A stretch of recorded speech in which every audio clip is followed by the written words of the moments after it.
বলার তেমন কিছু নাই যে আজকে আমরা এই কর্মশালাকে ওনাদের কাছ থেকে শুনে গ্রহণ করে প্রতিটি মহল্লায় পাড়ায় যেন আমরা তা বাস্তবায়ন করতে পারি এবং তা যেন বাস্তবায়িত হয়, আমরা তা সঠিকভাবে শুনব, শ্রবণ করব, তা গ্রহণ করব এবং সুশৃঙ্খল মতে থেকে আমরা তাদের বক্তব্যগুলো শুনব। আমি এই বলে আমার বক্তব্য শেষ করছি। আসসালামু আলাইকুম।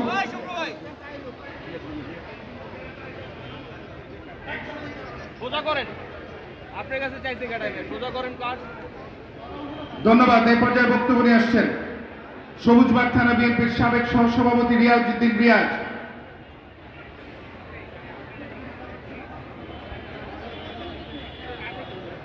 বিসমিল্লাহির রহমানির রহিম।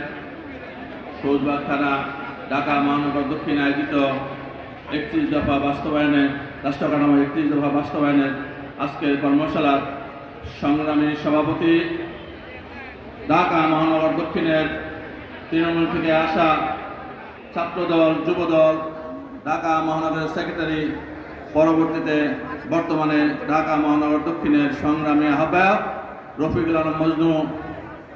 মঞ্চে উপবিষ্ট আছেন ঢাকা মহানগর দক্ষিণের বিপ্লবী সাধারণ সম্পাদক তানভীর আহমেদ রবিন, যিনি আজকের এই কর্মশালা সঞ্চালনায় দায়িত্বে আছেন।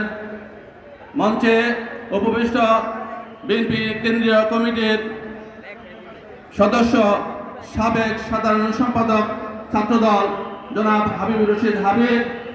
আজকের সভার প্রধান অতিথি আমাদের মাটি ও মানুষের নেতা, সাবেক মন্ত্রী, মেয়র, সফল মেয়র জননেতা জনাব মির্জা আব্বাস।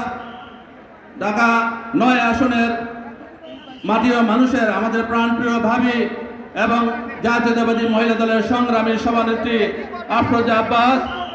আমরা